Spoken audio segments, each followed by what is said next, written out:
Sebenarnya kalau dalam konteks bisnis dia tidak rugi. Ya. Dia sudah untung, dividennya cukup baik. Nah, persoalannya kan ada selisih harga yang tidak dijual secara keekonomiannya. Persoalannya minta maaf itu penting, bagus, tetapi saya kira secara perdata ini yang harus diselesaikan. Utang pemerintah kepada PLN itu 107 triliun yang belum dibayar. Itu utang untuk subsidi ya? Subsidi ataupun kompensasi tadi, ya kan? Dan efeknya apa? Efeknya kemudian PLN tidak membayar atau tidak mampu membayar kepada pengusaha-pengusaha batu bara sebesar 77 triliun. Harga DMO dianggap masih terlalu rendah karena sejak 2019 belum pernah direview dan harganya saat ini $70 per metrik ton. Pemadaman listrik bergilir di beberapa wilayah di Jawa menimbulkan gangguan dan dampak pada aktivitas sosial dan ekonomi masyarakat. Apa penyebab utama pemadaman listrik ini? Dan apakah cukup permintaan maaf dari PLN atau ada kompensasi yang diberikan kepada masyarakat sebagai konsumen listrik? Kita akan bahas tuntas soal pemadaman listrik ini dari sisi masyarakat sebagai konsumen bersama Tulus Abadi, Ketua Forum Konsumen Berdaya Indonesia atau FKBI. Sebelumnya, jangan lupa subscribe dan nyalakan lonceng notifikasi channel YouTube ini, Diskursus.net, dan Sobat DN jangan lupa juga datang ke toko buku kami di Bukuku atau bisa juga lihat online store kami di @bukuku.story.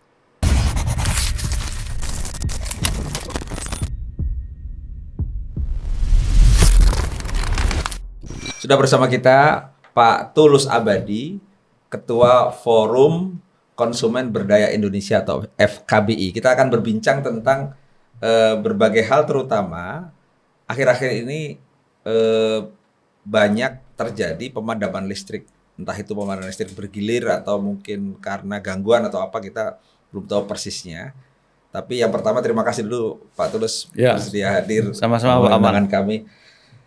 Pak Tulus, kalau kita melihat sebenarnya pemadaman listrik bergilir itu kan sebelum-sebelumnya pernah terjadi juga. Tapi akhir-akhir ini kan memang setelah blackout di Sumatera, kemudian sekarang di sebagian Jawa secara bergiliran terasa sekali dampaknya. Kalau dari sisi konsumen sebagai Ketua Forum Konsumen Berdaya Indonesia FKBI, ini apa sih yang sebenarnya dirasakan, atau mungkin kalau ada barangkali pengaduan atau data-data yang bisa disampaikan, apa yang dirasakan di level konsumen untuk soal listrik nih?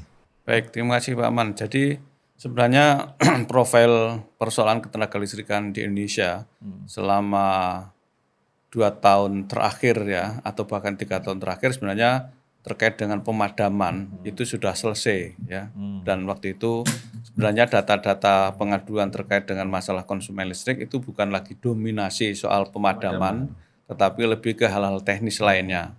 Bahkan waktu itu kan kondisi ketenagalistrikan di Indonesia, khususnya di sistem yang besar seperti Jawa, Bali, dan Sumatera misalnya, Makassar, itu mengalami surplus energi listrik. Jadi PLN malah kebanjiran energi dan kemudian kerepotan mau dijual kemana gitu kan, karena pemakaiannya tetap tapi kok pembangkit yang dinyalakan harus berlebih dan kalau tidak dipakai juga harus membayar take or pay, ya itu yang kemudian justru kondisi 4 tahun terakhir. Dan listrik nggak bisa disimpan di gudang kan ya? Ya nggak bisa, ya kecil dia bisa disimpan tapi dalam sekecil, tapi dalam skala besar itu tidak bisa disimpan. Dan persoalannya kan waktu itu ini kan PLN membeli di kontrak-kontrak swasta, dan swasta itu kan kontraknya dilalah. Ini mungkin juga sebagai catatan keras ya, adanya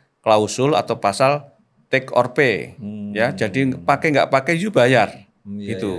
Sehingga posisinya rugi, dipakai ya tidak bisa karena surplus ya, dan tidak dipakai harus membayar. Itu sebenarnya profiling 3-4 tahun terakhir. Kalau misalnya ini soal awam, masyarakat awam kan sering mengkritisi PLN itu begini.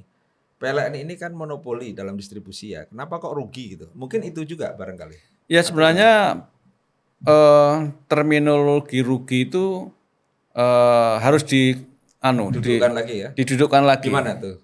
Ya, rugi itu kan sebenarnya di klaster mana dia rugi. Sebenarnya kalau dalam konteks bisnis dia tidak rugi. Tidak rugi ya. Dia sudah untung, dividennya cukup baik. Nah, persoalannya kan ada selisih harga yang tidak dijual secara keekonomiannya. Ya, misalnya kalau kita ada pelanggan 900 volt ampere ke bawah, Untuk rumah tangga ya. ya bahkan untuk UKM bisnis juga segala macam, kalau dia level 900 ke bawah sampai 450 itu kan PLN menjual rugi. Ya. Nah, kemudian ruginya itu dikompensasi oleh pemerintah. Subsidi. Ya, makanya subsidi listrik masih sangat signifikan. Ya. Dan itu mungkin publik menganggap ruginya karena PLN menjual di bawah keekonomian atau harga keekonomiannya, yang kemudian selisihnya itulah yang dikompensasi dengan subsidi oleh pemerintah. Nah, tetapi kalau yang levelnya 1.300 ke atas itu sudah berdasar nilai keekonomiannya, ya. Artinya kalau memang artinya mengambil untung di situ bisa Ya, gitu ya. tetapi juga mungkin sudah 3-4 tahun terakhir itu sekalipun yang non subsidi itu sudah tidak mengalami review harga. Ya, jadi tidak ada kenaikan harga yang dilakukan. Padahal kalau pertimbangannya ansih masalah inflasi, masalah kurs rupiah terhadap dolar, harga minyak dunia, plus bisa saja ya. harga batu bara harusnya memang harus sudah review. Ya. Artinya ada penyesuaian harga kenaikan. Betul. Nah, masalahnya ketika tidak direview, sementara ini non subsidi, pemerintah tidak mengganti, tidak mengkompensasi, itu menjadikan mungkin terminologi ruginya di situ. Ya, padahal secara bisnis mestinya tidak rugi ya. Ya tidak rugi kalau kemudian harganya disesuaikan dengan keekonomian yang ada di pasaran. Karena bagaimanapun kan ada sekalipun dengan harga batu bara, kita kan eksportir batu bara, tapi ternyata kan PLN mengikuti harga internasional gitu. Ya. Kembali ke soal konsumen ya. Kalau dari sisi konsumen, katakanlah PLN meminta maaf kepada konsumen itu memadai atau perlu hal-hal lain? Ya, secara psikologis itu memang bagus untuk minta maaf ya, karena merupakan bentuk pertanggungjawaban moral dan itu lazim juga dilakukan di negara-negara seperti Jepang. Bahkan waktu itu saya mengatakan, karena di Jepang misalnya ya, ketika listrik waktu itu mati hanya 15 menit, ya Menteri SDM-nya merunduk, membungkuk, minta maaf pada masyarakat selama 15 menit sebagai bentuk kesalahannya. Ya, ada tanggung jawab moral ya. Iya, tanggung jawab moral.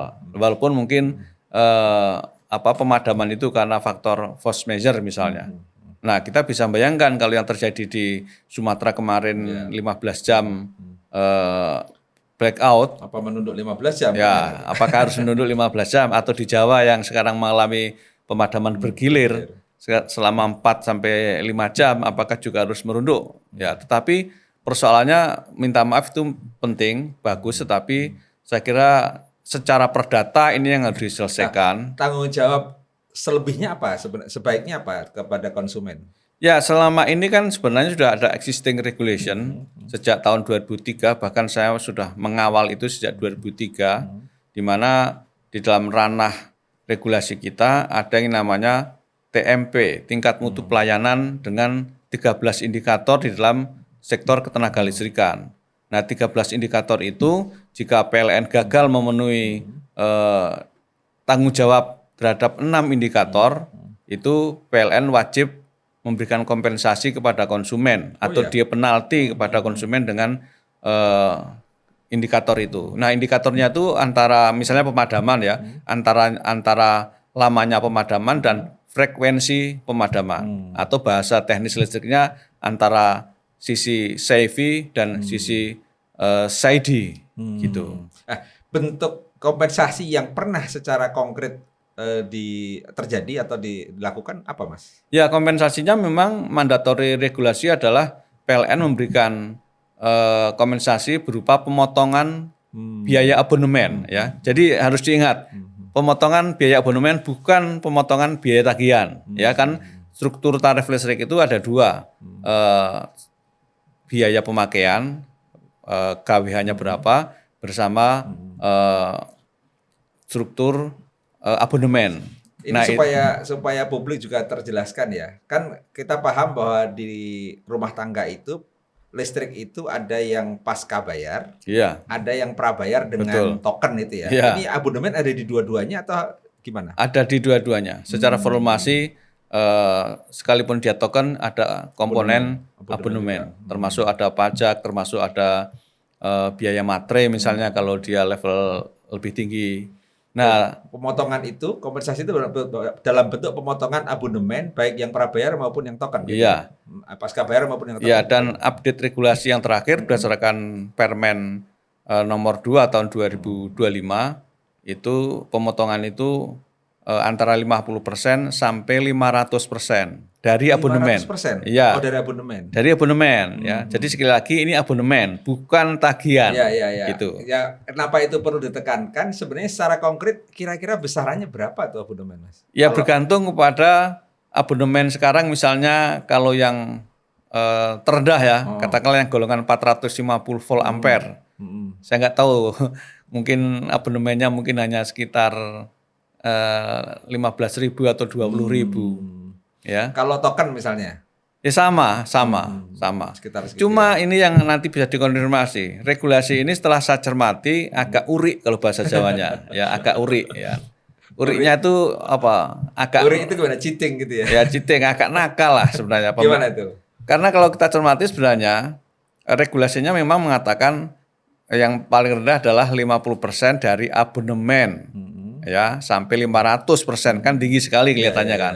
Tetapi yang 50% ini yang paling rendah, ini kan akan diberikan kepada konsumen kalau lamanya pemadaman, misalnya lamanya pemadaman 2 jam lebih lama dari standar yang ditetapkan. Oke, jadi misalnya PLN wilayah DKI atau Jawa Barat atau Jawa Tengah menetapkan bahwa lamanya pemadaman maksimal 4 jam.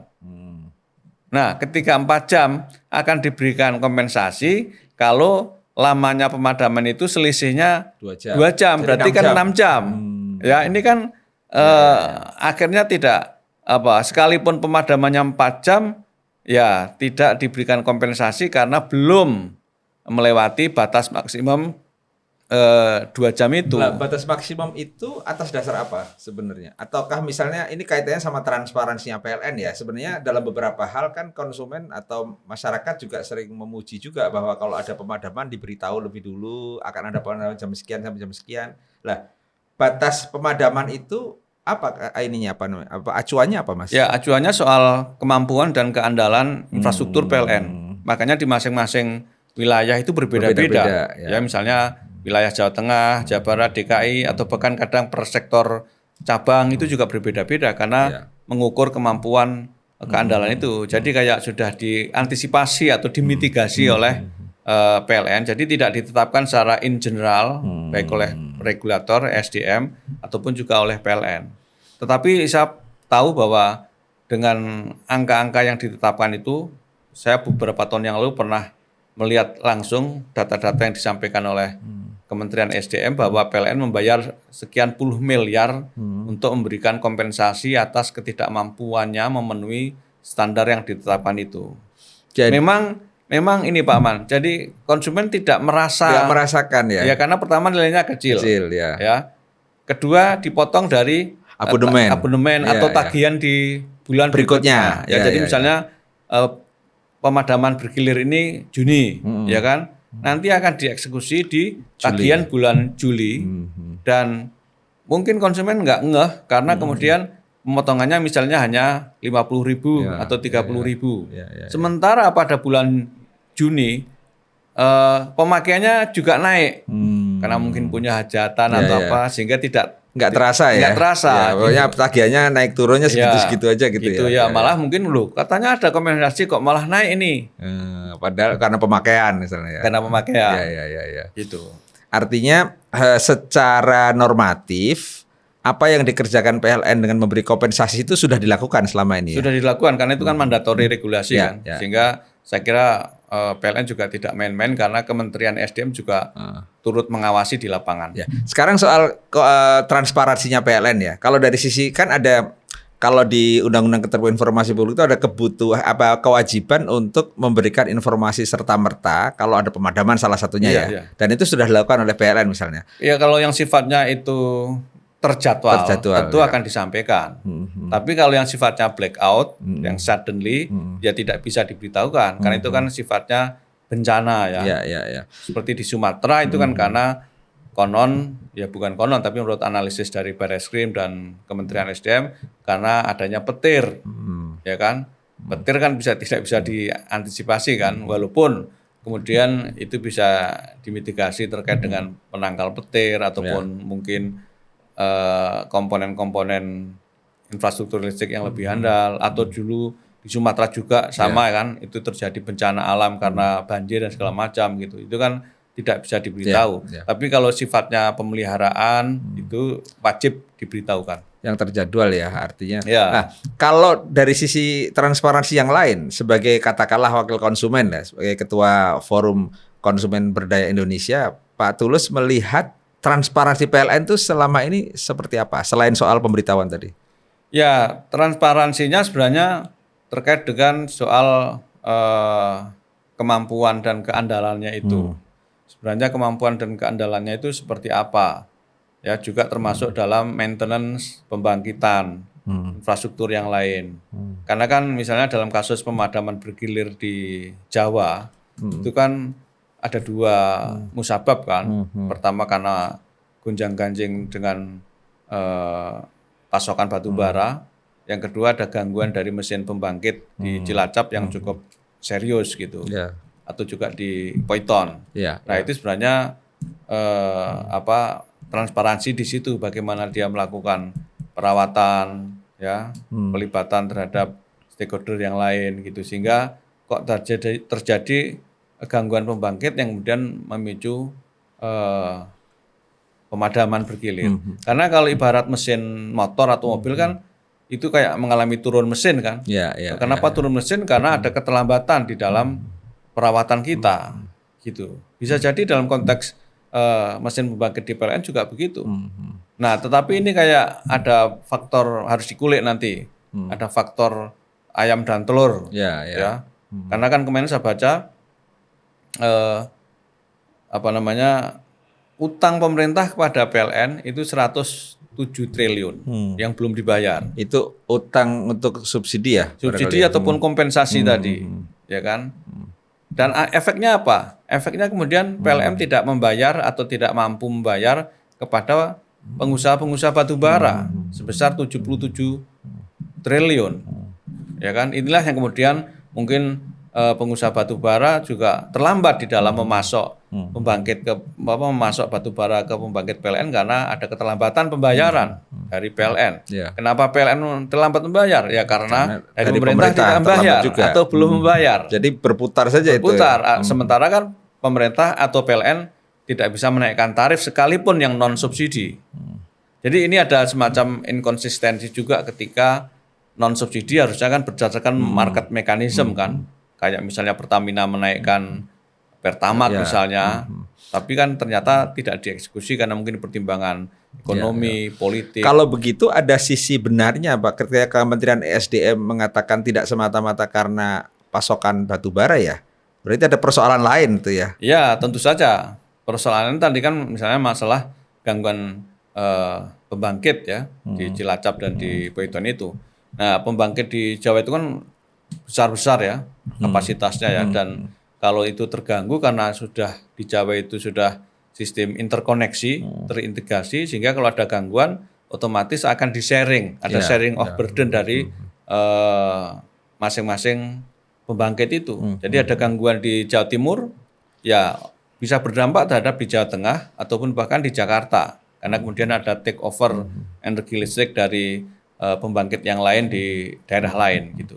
Nah, secara umum kalau publik memahaminya kan begini ya, ketika dolar naik begitu tinggi sekarang ini 17.000 hampir 18.000 misalnya per dolar, kemudian harga batu bara naik, Ini kan orang mengait-kaitkannya dengan para pemasok batu bara lebih suka menjual ke luar karena mendapatkan dolar. Tapi hal itu kan dibantah juga kan oleh Kementerian SDM dan mengatakan bahwa bukan soal pasokan. Nah, tapi tadi Pak Tulus menyampaikan bahwa PLN ketika membeli batu bara ternyata harga internasional juga ya? Ya, harga internasional, tapi memang ada ini Pak, ada kan kebijakan di batu bara ada DMO. Ya, Domestic Market Obligation ya. Nah, itulah yang kemudian para pengusaha batu bara itu mengalokasikan DMO 25%. Ya, silakan mau diekspor kemanapun. Jadi kewajiban untuk pasok pasar luar negeri lah, dalam negeri ya. Dalam negeri, baik untuk PLN maupun yang lain. Nah, kenapa kita standar internasional dalam arti gini, terakhir ini kan pengusaha batu bara ini kan kayak melakukan bergening ulang, ya kan? Karena apa? Bahwa harga DMO dianggap masih terlalu rendah, karena sejak 2019 belum pernah direview dan harganya saat ini $70 per metric ton, sementara harga internasional adalah $100 lebih. Nah, mereka kayak bergain ulang kepada pemerintah untuk menaikkan harga DMO, ya kan? Walaupun harganya tetap harga dolar, tapi tetap ada harga DMO ya, harga DMO yang tidak disesuaikan atau dengan pergerakan sekarang. Tapi kita minta pemerintah untuk tidak menghiraukan dari permintaan para pengusaha batubara. Pengusaha batubara, karena sekalipun dengan harga $70 itu bukan jual rugi, itu tetap masih untung. Apalagi harga dolar naik. Iya, jadi tetap masih untung dan dalam satu diskusi untungnya juga masih sekitar 40%. Memang tidak setinggi untung kalau diekspor. Nah, tetapi kan ini untuk kepentingan nasional, ya, untuk kepentingan nasional, sehingga sangat ironis kalau kemudian kita ini eksportir batu bara, penghasil batu bara besar, tetapi di dalam negeri justru mengalami kekurangan pasokan batu bara untuk listrik. Nah, tapi kekurangan batu bara untuk listrik tadi kan indikasinya tidak semata-mata soal itu kan. Tadi ada soal keterlambatan pembayaran pemerintah. Ya itulah, muter gitu ya. Complicated. Ya, complicated terkait dengan masalah harga yang dianggap belum pernah direview. Ya itu betul mungkin ya, tetapi kan sekali lagi ini untuk national interest, ya kan. Kemudian ada dugaan pemerintah belum membayar utang kepada PLN sebesar 107 triliun, sehingga PLN pun juga mengalami katakanlah gagal bayar kepada pembangkit, pada pengusaha batu bara itu. Termasuk kemudian keterlambatan perawatan segala macam yang mengakibatkan. Karena ini yang tadi saya bilang kurs dolar, kan komponen dolar di dalam listrik itu sangat tinggi. Ya. Nah, sementara standar kurs yang ditetapkan di dalam komponen-komponen itu kan ketika dolar 15.000, ya kan, atau 15.500. Sementara sekarang sudah 17.000 lebih. Kekurangan atau selisih inilah yang kemudian menggerus terhadap biaya operasional, jadi naik operasionalnya kan, sementara pendapatan tidak naik. Nah, kita tadi mengulik soal penyebab dan rumitnya persoalan-persoalan ketenaga listrikan ini dalam konteks pemadaman bergilir ya. Sekarang kalau kita lihat dampaknya, selain soal tadi ya kalau 4-5 jam ya, tapi kalau lebih dari itu kan pasti banyak hal ya, UKM segala macam terdampak. Yang selama ini sebagai wakil konsumen seperti apa Pak Tulus yang dilihat di masyarakat? Ya tentu saja kan listrik itu kan nyaris menjadi kebutuhan pokok ya, sama dengan pangan, apalagi dengan era digital, ya, era serba elektronik, menjadi sangat bergantung kepada listrik kan, dalam konteks rumah tangga, belum konteks tadi untuk keperluan UKM, UMKM ataupun bisnis dan juga industri. Ketika terjadi pasokan listrik yang terganggu, otomatis akan mengganggu pertumbuhan ekonomi dan pelambatan ekonomi. Karena ketika zaman Pak SBY waktu itu kan pernah kita krisis listrik yang luar biasa kan, sehingga tidak ada investor yang masuk ke Indonesia karena tidak ada listrik sebagai infrastruktur, ya. Yang waktu itu kan kemudian Pak SBY dengan Yusuf Kala kan menggeber dengan pembangkit 35.000 MW megawatt ya kan, sampai 2 kali. Nah, waktu di rootnya Pak Dahlan ya terakhir ya. Ya, Sebelum Pak Dahlan ya. setelah Pak Dahlan ya. Nah, kemudian kan setelah digeber dengan 35.000 MW, kemudian kan tadi yang saya bilang pada titik tertentu kita juga sebaliknya pernah mengalami surplus listrik, ya kan? Nah, ketika surplus listrik ini juga menjadi persoalan. Ternyata ketika listriknya sudah bagus, sudah surplus, kok investornya tidak secepat itu datang. Nah, kemudian tidak ada yang membeli kan, listrik nganggur, idle. Nah, itulah kemudian menjadi persoalan-persoalan baru di PLN ataupun di pemerintah, sehingga waktu itu sampai PLN pernah mengobral energi listriknya, dan di sisi lain pernah melarang pembangunan atau instalasi PLTS, ya kan? Tenaga surya ya. Tenaga surya, kita surplus kok kita pasang PLTS kan. Padahal di sisi lain ada tuntutan untuk energi terbarukan. Nah, kan? itulah yang kemudian akhirnya terjadi tarik ulur kan. Nah, sekarang memang tidak bisa dihindari kebijakannya, regulasinya membuka ruang yang lebih rileks kepada investor PLTS dan masyarakat yang bisa memasang PLTS dengan berbagai syarat yang ditentukan.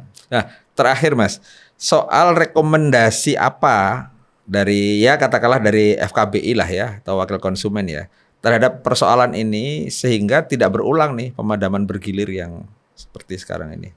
Ya, saya kira pemerintah harus punya nyali untuk melakukan negosiasi ulang dan kebijakan yang lebih permanen terkait dengan masalah batu bara ini.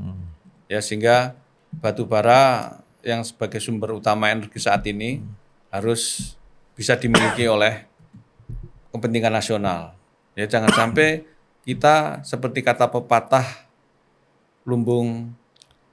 listrik mati di lumbung batu bara, seperti ayam mati di lumbung padi, ya kan? Kan konyol kan? Ya. Nah, ini pemerintah harus seperti itu, dan di sisi lain juga harus ada percepatan pengembangan pembangkit energi baru terbarukan, tenaga surya ya sekarang apapun, bisa surya, bisa angin atau apa ya. Dan juga gelombang laut, ataupun geotermal. Banyak yang kita kan sebenarnya sebagai negara kepulauan itu sumber-sumber energi baru terbarukan sangat banyak. Nah, itu belum dieksplorasi. Memang kemarin saya baca sudah ada peningkatan bauran energi yang lumayan. Saat ini bauran energi mencapai 17,89%, dan katanya sudah melebihi target dari yang tidak target 14%. Nah, inilah yang harus digeber pemerintah, dan itu seiring dengan upaya mengurangi emisi karbon dan transisi energi yang 2060 adalah net zero emission. Dan juga ini terkait dengan pembangkit PLN, itu juga saat ini kan ada dugaan juga bahwa pembangkit PLN sudah mulai uzur baik PLTU dan yang lainnya. Nah, itu harus tadi soal transparansi, soal upgrade dan segala macam, sehingga kalau sumber energinya ada bagus tapi ada gangguan di pembangkitnya, ini yang bisa menjadi persoalan baru. Karena waktu itu kita pernah juga mengalami mesin pembangkit yang mengalami kerusakan massal gitu. Itu ibarat kapal masuk docking semua. Krisis energi listrik krisis dari sisi energinya, energi primer, dan juga ada gangguan dari kalau rekomendasi, katakanlah kita kan sebenarnya PLN itu surplus juga ya. Ketika situasinya surplus, ada persoalan soal distribusi dalam hal ini pasokan cukup, itu apa rekomendasinya, Pak Tulus? Rekomendasi buat siapa? Buat kan secara umum kebijakan ketenaga listrikan, tapi secara teknis kan tetap PLN melaksanakannya untuk melakukan distribusi. Katakanlah tadi ketika PLN surplus listrik, mengobral dan sebagainya, apa rekomendasi yang bisa diberikan untuk mengatasi persoalan? Justru surplus menimbulkan masalah juga ternyata kan?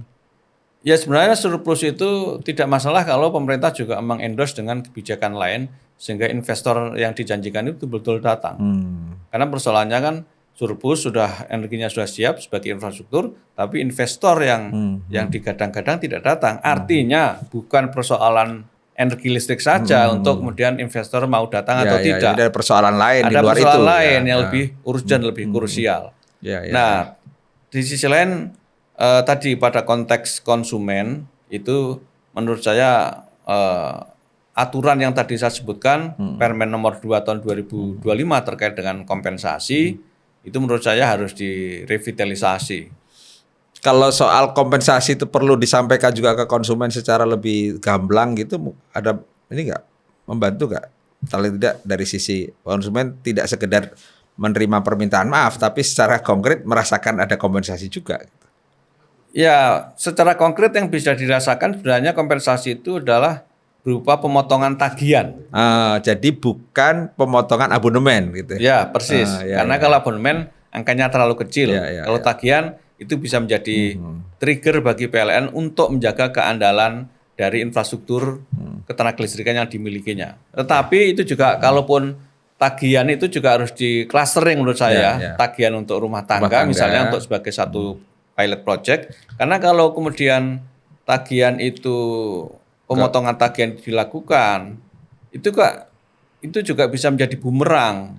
Kalau misalnya ke industri gitu ya. Ya sekalipun rumah tangga kan karakter listrik kita itu kan 70% rumah tangga. Karena kalau itu semua nanti misalnya PLN mengalami blackout atau misalnya pemadaman bergilir kemudian pemotongan tagihan itu dilakukan, menurut saya PLN juga bisa kolaps secara finansial. Tetap harus hati-hati, katakanlah kompensasinya berupa pemotongan tagihan gitu ya. Ya mungkin persentasenya yang bisa diformulasikan, dihitung ulang lah, tetapi agar lebih terasa dan di sisi lain juga menjadi trigger bagi PLN adalah lebih kepada pemotongan tagihan atau indikator-indikator. Tadi kan ada 13 indikator kan. Secara teknis ini memang terlalu teknis listrik lah. Secara teknis untuk kompensasi ini ya. Ya, kan dari 13 indikator itu yang diberikan kompensasi hanya 6 indikator. Nah, bisa nggak itu juga dinaikkan menjadi 8 indikator atau 10 indikator atau semua indikator misalnya. Sehingga lebih masif gitu untuk menjaga keandalan itu. Baik, Pak Tulus Abadi, Ketua Forum Konsumen Berdaya Indonesia, terima kasih atas kehadirannya. Mudah-mudahan memberikan perspektif dan juga didengar oleh para pengambil kebijakan ketenagalistrikan di Indonesia. Semoga ini menjadi diskursus dalam pemerintah dan PLN mengambil kebijakan baru. Terutama juga publik, konsumen dalam hal ini juga lebih punya wawasan bagaimana menyikapi ini secara lebih baik, termasuk memberikan komplain dan sebagainya. Terima kasih, Pak Tulus. Sama-sama, Pak Man.